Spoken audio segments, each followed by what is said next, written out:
For centuries, it lay shrouded in a profound and silent mystery, a civilization lost beneath the suffocating green veil of the southern Mexican jungle. This was the world of the Olmec, the ghost civilization, now widely considered the mother culture of Mesoamerica, a society that rose and fell hundreds of years before the first stones of the great Maya and Aztec cities were ever laid. Its rediscovery began not with a grand expedition, but with a startling accident. The year was 1862. Near the town of Tres Zapotes in Veracruz, a farm worker clearing land struck something impossibly hard. What emerged from the earth was not a boulder, but a face. A monolithic human head of colossal scale. The Mexican archaeologist José Melgar Serrano was the first to document the find, and he was confronted with an enigma without precedent. He was struck by its features, the full lips, the broad nose, which he described as possessing an Ethiopian character. This single observation ignited a firestorm of speculation. In an era with no context for such a discovery, theories of transoceanic contact with Africa or Asia were born. The head, standing over 6 feet tall and weighing many tons, was a cultural island, a masterpiece of engineering and artistry belonging to no known people. It was a question carved in stone, and for decades it remained unanswered. The silence was finally broken in the early 20th century. In the 1920s and 1910s, to find the culture that had vanished. Sterling, an American archaeologist, led systematic excavations that would change our understanding of the ancient Americas forever. At sites that now echo with historical weight, San Lorenzo, La Venta, and Tres Zapotes, he unearthed not just more heads, but the heart of the Olmec civilization. The sheer scale of their monuments was staggering. The colossal heads, now the iconic signature of the Olmec, range from 1.5 to over 3 meters in height. Some weigh up to 40 tons, the equivalent of 10 adult African elephants combined. Each was hewn from a single block of basalt, a volcanic rock quarried and transported over immense distances, a testament to a highly organized society with a singular, powerful vision. They are portraits of rulers, stoic and individual, their expressions locked in time. Yet they left behind no written text to tell us their names, their stories, or the meaning of their silent gaze. They are a civilization known to us not by their words, but by the sheer, undeniable weight of their presence. From the damp earth of the Mexican lowlands they emerged, stone faces, colossal and unblinking, their silent gaze fixed on a world that had long forgotten their creators. 17 of these monolithic heads have been unearthed, each carved from a single massive boulder of volcanic basalt, weighing many tons. They were discovered scattered across the ancient heartland of a civilization shrouded in shadow, a people we now call the Olmec. But the discovery of these monuments raised a far more profound question than who they were. The stone itself told a story of impossible effort, for the quarries lay in the Tuxtla Mountains, over 60 miles from where these silent giants were finally laid to rest. Their unearthing sparked an immediate and intense debate. Who were these people capable of such monumental artistry? The faces are not generic idols. They are portraits, each bearing a startling individuality. The subtle downturn of a lip, the focused intensity in the eyes, the unique lines of a cheekbone, all suggest they represent specific, powerful individuals. Rulers, perhaps, immortalized in the unyielding permanence of stone. Themits of revered warriors, the ceremonial gear of sacred ball players whose games were a matter of life and death? Or were these the visages of gods made manifest, their expressions conveying a power beyond the mortal realm? The sheer precision of the carving is a testament to an astonishing mastery of form. Working with primitive tools, these ancient sculptors imbued tons of inert rock with life, with personality, with a palpable presence that transcends the millennia. Yet, the artistic genius of the Olmec is rivaled only by their engineering prowess. The central mystery, the one that continues to confound archaeologists, is the journey. How did they transport these enormous stones across dozens of miles of treacherous terrain, a landscape of dense jungle and sprawling swamps, without the aid of the wheel, without draft animals, without metal tools? The journey began high in the volcanic peaks where the basalt was hewn from the living rock. From there, it was a Herculean descent. Some theories propose a brute force approach, a combination of immense manpower, log rollers, and sledges dragging the stones inch by agonizing inch over the forest floor. Imagine the sheer human force required, the hundreds of hands straining against ropes of woven vine, the air thick with chants and the crack of wood under immense strain. Others look to the region's network of rivers, suggesting the Olmec constructed massive rafts, entrusting their precious cargo to the unpredictable currents. But this too presents a formidable challenge, navigating a multi-ton monolith through shallow waters and shifting channels. The precise methods they employed remain a ghost, a lost piece of knowledge that only deepens the allure of their civilization. To comprehend the scale of this achievement, we must first travel back in time, guided by the meticulous work of science. The age of these stone sentinels has been painstakingly pieced together by reading the very layers of the earth, a discipline known as stratigraphy. By analyzing the soil and the artifacts buried alongside the heads, archaeologists can trace the timeline of their creation and eventual burial. This relative dating is confirmed by the more precise clock of radiocarbon dating. Organic materials found in the same archaeological layers, a fragment of charcoal from an ancient fire, a discarded piece of bone, still hold a faint, residual echo of life. By measuring its decay, scientists can pinpoint a moment in time. The results are staggering. The Olra. Their later capital, La Venta, reached its zenith between 900 and 400 BCE.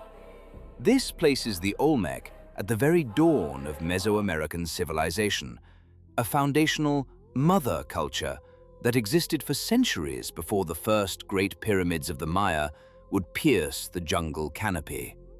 They were the pioneers, the originators of a cultural tradition that would echo for thousands of years. In the end, the stone heads are more than just archaeological artifacts. They are a declaration. They speak of a society with the organizational power to command immense labor, the spiritual drive to deify its leaders, and the technical genius to reshape the natural world to its will. The faces remain, their expressions locked in a permanent, enigmatic silence. They are a silent testament not to what we know of the past, but to the enduring power of what we have forgotten. In the sweltering lowlands of Mesoamerica, long before the rise of the Maya or the forging of the Aztec Empire, a foundational presence carved its identity into stone and earth. They were the Olmec, a civilization whose name has become synonymous with mystery and whose legacy is so profound they are often called the Mother Culture. From the shadows of prehistory, they appear to have bequeathed the very building blocks of cosmology, society, and belief. We see their genius in the rhythmic pulse of Mesoamerican time, the intricate and astonishingly accurate long count calendar, a system that would govern the sacred and secular lives of millions for millennia. We find it in a conceptual leap that would elude the great minds of Europe for centuries, the concept of zero, a placeholder for nothing that, paradoxically, made everything possible in higher mathematics. And we witness it in the ritualized fury of the Mesoamerican ball game, a sacred and often brutal ballet between life and death, whose stone courts would echo with conflict and ceremony in cities yet to be born. To understand the Olmec is to understand the wellspring from which later grandeur flowed. But their most enigmatic and imposing legacy remains their art. From the jungle floor, a face stares back from the abyss of time.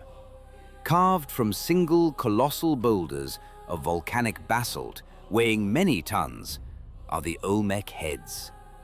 With furrowed brows, broad noses, and powerful downturned lips, they are monuments of breathtaking scale and artistry. And they carry within their silent gaze the central questions of Olmec society. One compelling theory suggests these are not gods, but men. It posits a highly stratified civilization, a pyramid of power with a formidable elite class at its apex. These rulers, perhaps divine kings, would have commanded vast legions of laborers, marshalling the immense manpower required for such staggering endeavors. The act of quarrying a 20-ton boulder, dragging it for miles through unforgiving jungle and swamp, and then carving it with stone tools, speaks of a society with absolute central control. In this view, the colossal heads are the ultimate expressions of authority, portraits of individual rulers designed to project their power, immortalize their lineage, and stare down eternity itself. Yet another interpretation pulls us from the world of politics into the realm of the spirit. What if these faces were not meant to glorify men, but to commune with the gods? The Olmec practiced a complex form of shamanism, a belief system centered on transformation and connection to the spirit world. It is possible the heads served a vital ceremonial function. Perhaps they were offerings, immense gifts of labor and artistry intended to appease powerful deities. Or they may have been sacred markers, anchors for spiritual energy placed at the entrances to ceremonial precincts, acting as stoic guardians at the threshold between the physical and the metaphysical worlds. They may not be portraits of kings, but rather idealized faces of ancestors, or even the gods themselves given human form. The debate over their purpose is eclipsed only by the profound mystery of their end. For all their power, for all their foundational influence, the Olmec vanished. Around 400 BCE, the great centers of San Lorenzo and La Venta, once bustling with ceremony and trade, fell silent. The cities were abandoned, the population dispersed, and a civilization that had thrived for nearly 1,000 years seemingly dissolved back into the jungle from which it came. The reasons for this collapse remain buried, with scholars piecing together clues from the soil and stone. One prevailing theory points not to an invading army, but to the earth itself turning against them. Archaeological evidence suggests the Olmec heartland underwent dramatic environmental change. The lifeblood of their civilization, the intricate network of rivers that provided water for crops and transport for their colossal stones, may have begun to betray them. As rivers changed their course or slowly dried up, the fertile land would have turned barren. Crop failures would have led to famine, and famine to social unrest, fracturing the very foundations of their society and forcing a great migration away from the ancestral home. But another, darker possibility whispers of a coct. The immense resources required to create their monuments and support their elite could have placed an unbearable strain on the populace. Power struggles among the ruling class may have erupted into open warfare, weakening the political structure and shattering the civilization into feuding factions. There is chilling evidence for this theory, etched into the archaeological buried. This was not the random destruction of an invader, but a systematic and furious desecration. It suggests a rage directed at the very symbols of power, a civilization turning on itself, and in a final, violent act, erasing the faces of its own kings. Ultimately, the Olmec left behind more questions than answers. They are a testament to a fundamental truth, that a people can vanish, their cities can crumble to dust, and their language can be lost to the wind. But an idea, once born, can achieve a form of immortality, living on in the cultures, calendars, and beliefs of those who walk the same earth centuries later. The final silence of the Olmec heartland is a profound one. In the humid air of the Gulf Coast, where their great ceremonial centers once pulsed with life, an enigma lingers. For every monumental head they carved, for every jade artifact they buried, a question remains unanswered. Where did they go? The archaeological record falls quiet, the narrative thread frays, leaving a void that human curiosity rushes to fill. Beyond the accepted theories of internal strife or environmental collapse, more dramatic scenarios take shape in the shadows of history. The specter of invasion looms large, a theory that posits warriors descending from the rugged highlands of Mexico, their arrival a violent storm that shattered the Olmec ruling class and dismantled the sacred architecture of their society. Others envision a broader, more insidious decay, not a single death, but a regional plague of instability. In this view, the Olmec were but one pillar in a fragile network of Mesoamerican cultures. When one began to tremble, a catastrophic domino effect rippled across the landscape, leading to a widespread systems collapse from which there was no recovery. But where the evidence thins, speculation blossoms, pushing beyond the boundaries of conventional archaeology into the realms of myth. One of the most enduring of these fringe theories reaches back across the Atlantic into the depths of legend. It whispers of a lost civilization, a drowned continent, Atlantis. In this narrative, the Olmec are not a people born of the Americas, but the descendants of Atlantean survivors, refugees carrying the last embers of a brilliant, doomed world. Proponents point to the astonishing sophistication of Olmec art, the precision of their engineering, and their sudden, inexplicable disappearance as echoes of this fabled origin. They see not just a Mesoamerican culture, but a legacy, a memory of a drowned world etched into the stoic faces of basalt. Yet the stones themselves remain silent on this matter.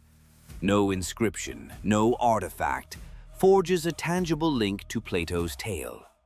It remains a story, a compelling myth woven into the fabric of another.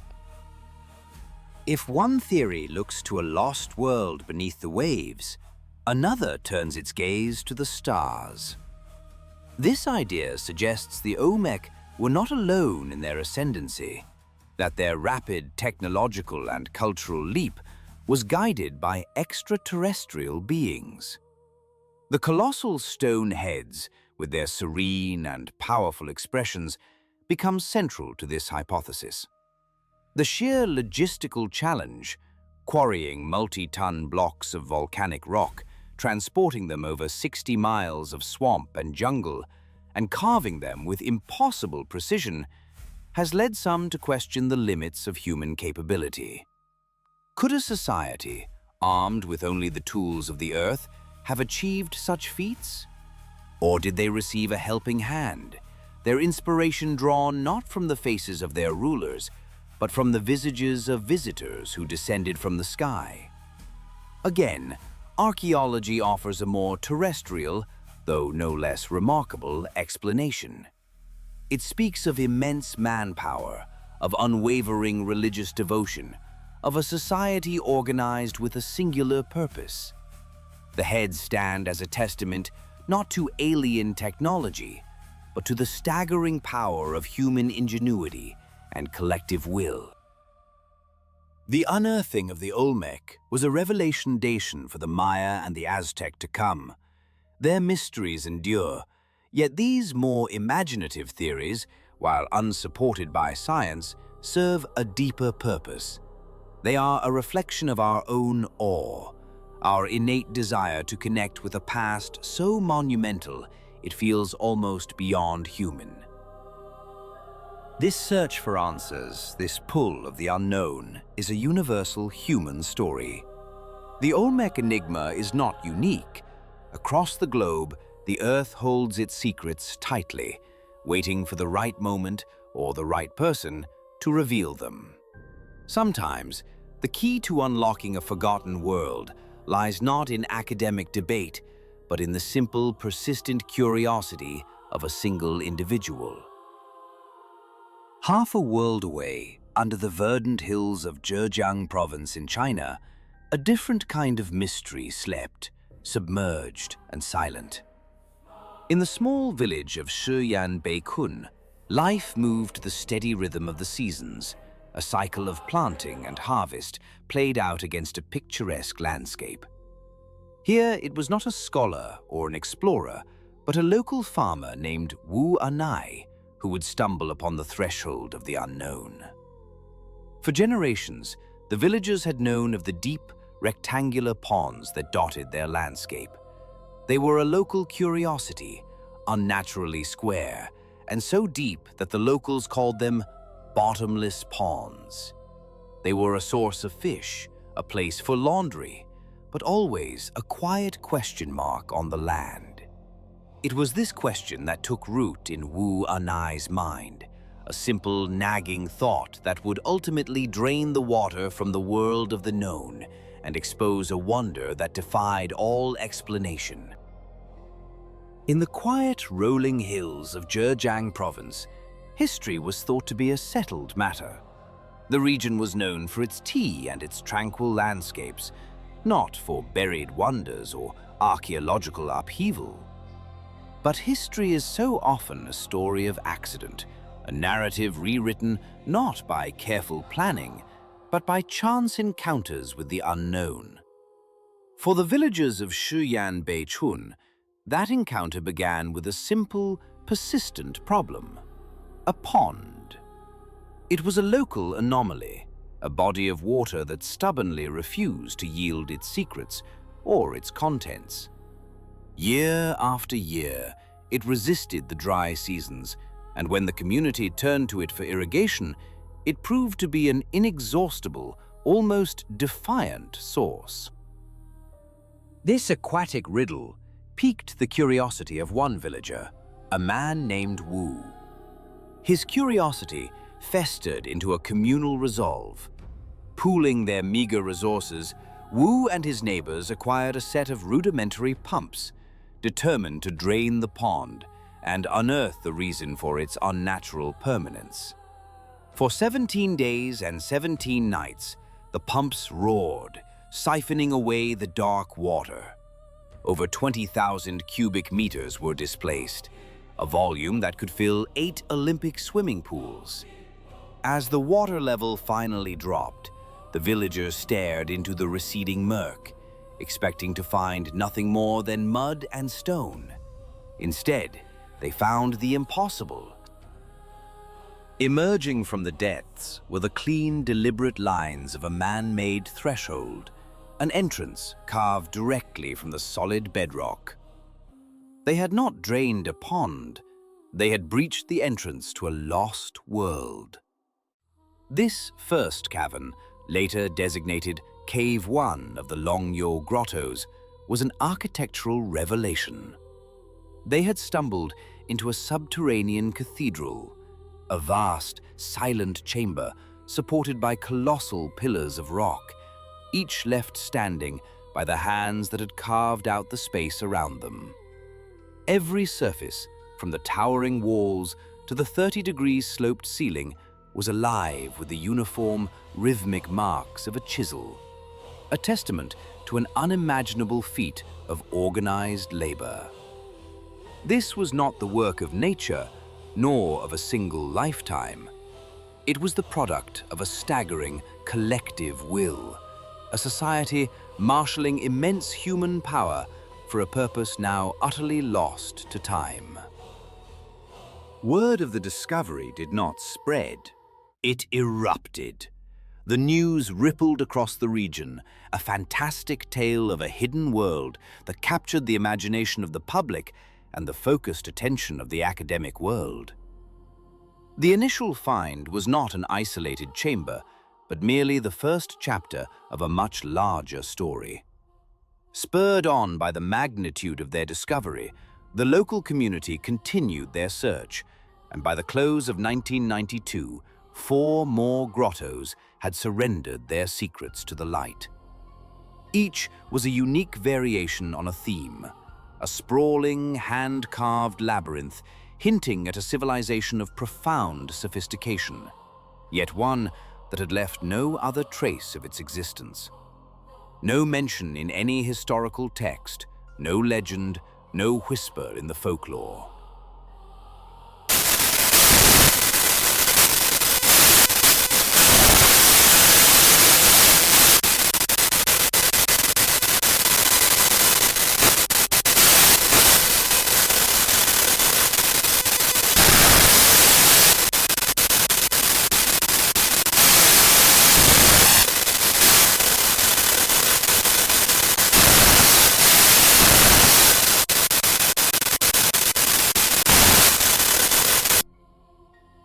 Both discoveries were accidental, born from the mundane tasks of rural life. Yet there, the similarities end. The terracotta army, for all its breathtaking scale, is a mystery with a solution. It is a silent, subterranean legion of thousands of life-sized warriors, archers, and charioteers, each face a unique portrait in clay. Each statue a clear and unambiguous statement of imperial power. They are the eternal guard for China's first emperor, Qin Shi Huang, their purpose as clear as the day they were interred. The Longyo Caves, however, offer no such clarity. They answer no questions, they only ask them. Who were these builders, capable of excavating nearly 1 million cubic meters of solid siltstone? Why did they toil in the dark to create these magnificent, unlit halls? And how, with the technology of their unknown era, did they achieve such precision and artistry, leaving behind a finish so uniform it seems almost machined? No tools, no bones, not a single artifact was found within their cavernous halls to hint at their function. Where the terracotta army speaks of a known history, the Longyo grottos speak of an unnerving silence. We are merely peering into the edges of a void in our understanding. These discoveries do not simply add new pages to our history. They force us to acknowledge that entire volumes may be missing. They are a silent, staggering testament to the fact that the earth beneath our feet still holds secrets, and that the deepest mysteries are not found in the stars above, but in the silent, sculpted darkness of our own forgotten past. While the silent legions of the terracotta army offer a stark window into the military aesthetics and afterlife rituals of the Qin dynasty, another, far more enigmatic world lies carved from the living rock of Zhejiang province, the Longyu Caves. Where one monument speaks of imperial power and eternal service, the other offers only a profound, echoing silence. For centuries, they remained a secret, a conspiracy of mountain and dense vegetation that guarded their entrances from the prying eyes of history. The region's rugged, rocky terrain acted as a natural fortress, shielding these man-made wonders from the slow, relentless grind of erosion, preserving them in a state of near-pristine stillness. It is only now, through the lens of advanced technology, that we begin to grasp their true scale. Laser scanning pierces the gloom, mapping every surface with inhuman precision. Ground-penetrating radar feels for voids deep within the earth, searching for chambers yet undiscovered. Initial surveys charted a subterranean landscape covering some 30,000 square meters, a figure that continues to grow as the true extent of this colossal undertaking is gradually revealed. But what emerges from the data is not a random collection of quarries or simple shelters, but a unified, master-planned vision executed on a breathtaking scale. A staggering architectural consistency binds these caverns together. Though they vary in size and design, each shares a common language of craftsmanship. Pillars rise from perfectly flat bases, spaced with a geometric symmetry that defies coincidence. This uniformity is a silent testament to a single, authoritative will, the work not of disparate groups, but of a centralized power, perhaps a forgotten local ruler or a highly organized state entity. Their choice of material was siltstone, a canvas soft enough for artistry, yet strong enough for eternity. Easier to carve than granite or basalt, it allowed the ancient builders to shape impossibly smooth walls and etch intricate patterns, revealing a sophisticated understanding of both geology and structural engineering. Vast ceilings soar into the darkness, held aloft by colossal stone pillars. These are not merely supports, but calculated instruments of weight distribution, designed to bear the immense burden of the mountain above. The engineering is a marvel, but it is seamlessly woven with artistry. An intricate circulatory system of water channels runs through the complex, a masterful design intended to prevent flooding and maintain a stable internal climate. Ornate gutters and meticulously carved bridges serve both function and form, suggesting these were not just excavated spaces, but environments meant to be experienced. The sheer scale of the labor involved is almost beyond comprehension. An estimated 1 million cubic meters of stone were hewn from the earth. This was not the work of machines, but of human hands, wielding the patient bite of simple iron and bronze tools.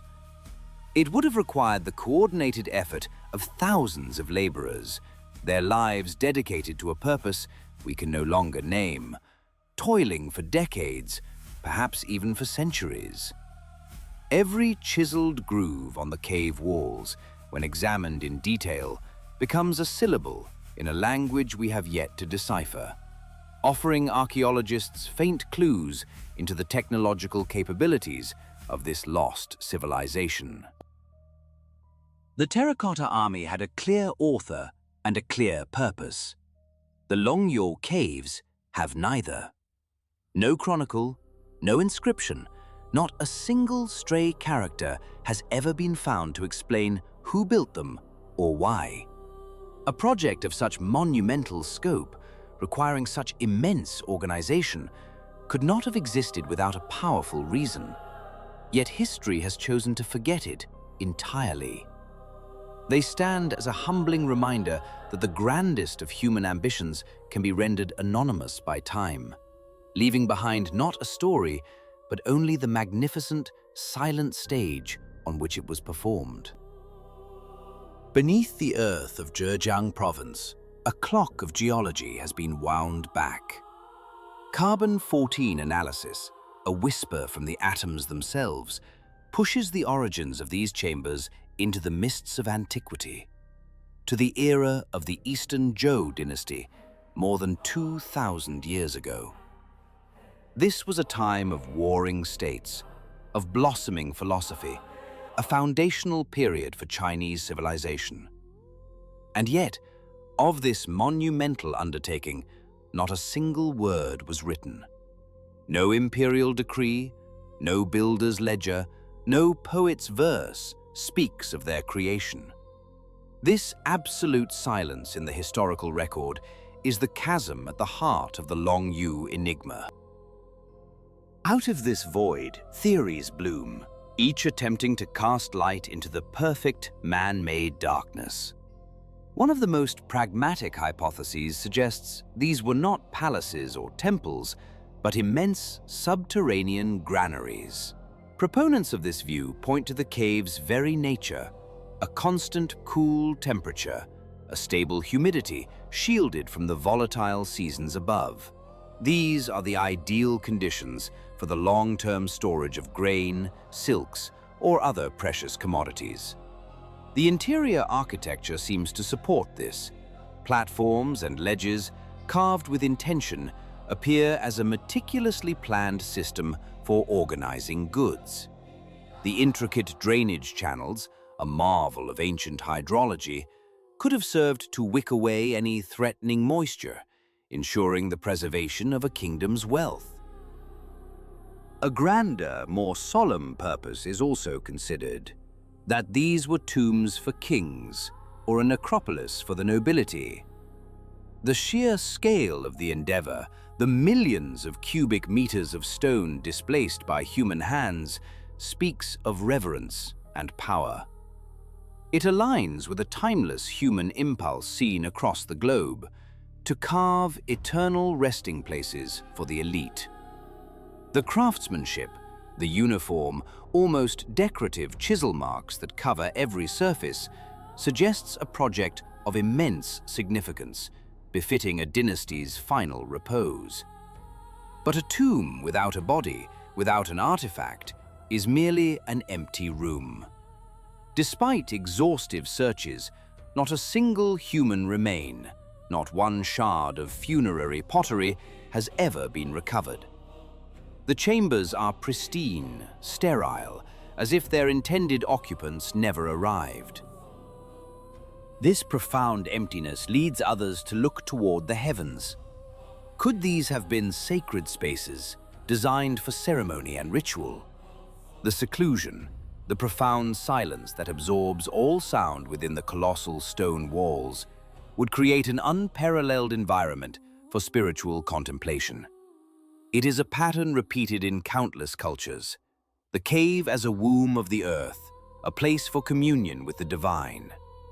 The uniform design and orientation of the caverns could hint at a layout for grand processions or rites. Yet the puzzle remains. The walls are bare. No deities are carved in relief. No altars stand in silent testament. No faded pictograms offer a prayer. It is a temple without an idol, a sanctuary without a soul. Perhaps the answer is not esoteric, but brutally pragmatic. Some argue the caves are nothing more than the consequence of a massive quarrying operation. The theory posits that the stone, a high-quality siltstone, was hewn for the construction of a nearby imperial city or Great Wall. But this simple explanation collapses under scrutiny. The tool marks are too fine, too deliberate, creating a uniform corduroy texture that seems aesthetic rather than utilitarian. These are not the scars of crude extraction. They are the brushstrokes of a sculptor. And the most damning question of all, where is the stone? No known structure in the region corresponds to the material or the sheer volume excavated from Long Yu.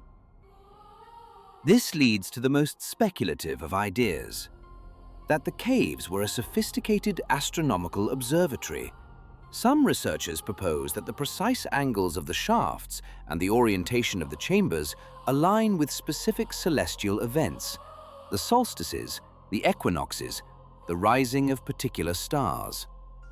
This would imply a staggering understanding of cosmic geometry, turning the entire complex into a silent, earthbound clockwork of the heavens. It is a tantalizing thought, yet one that hangs by the thinnest of evidentiary threads.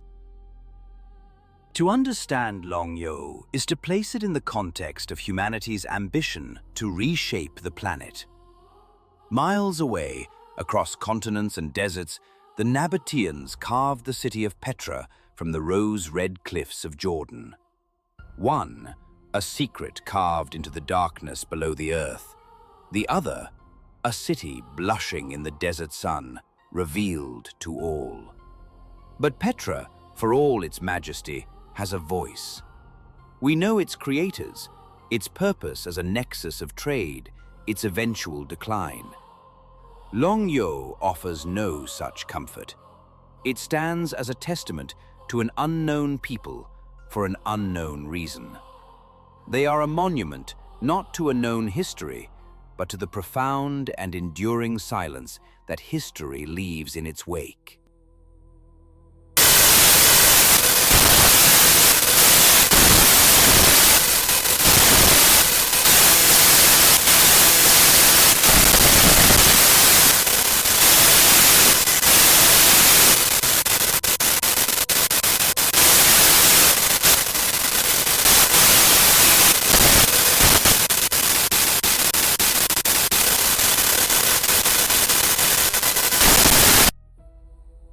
Half a world away, another subterranean wonder was carved from a different canvas, siltstone. In the Long-Yo caves, the finer grain of the rock presented a unique opportunity. Here, ancient workers achieved impossibly smooth finishes and razor-sharp details, sculpting a stark, geometric beauty that contrasts sharply with Petra's elaborate flourishes. Where Petra served as a vibrant necropolis, a bustling center of trade and worship, the Long-Yo caves offer a chilling uniformity. Each cavern is a near-perfect echo of the next, suggesting a singular, unwavering purpose that remains a profound enigma. Both were specters, lost to the world for centuries until their rediscovery. In 1812, the Swiss explorer Johann Ludwig Burckhardt, disguised as a local scholar, was guided through the canyons and laid eyes upon Petra, bringing a lost civilization back into the light of history. Yet for all their grandeur, both sites are shrouded in the same deep mystery, an almost complete absence of records detailing their creation. While Petra offers faint whispers, inscriptions and fragmented texts that provide minimal insight, the Long-Yo caves are surrounded by an unnerving, absolute silence. No chronicle, no legend, no tool has ever been found to explain who built them or why. This void forces us to piece together a history from shadows and stone. We are left with theories ranging from the practical to the fantastic, in a desperate effort to give voice to these magnificent, silent constructions. They stand not only as monuments to forgotten ingenuity, but as enduring reminders that the grandest achievements of humanity can be swallowed by time, leaving behind only questions carved in rock.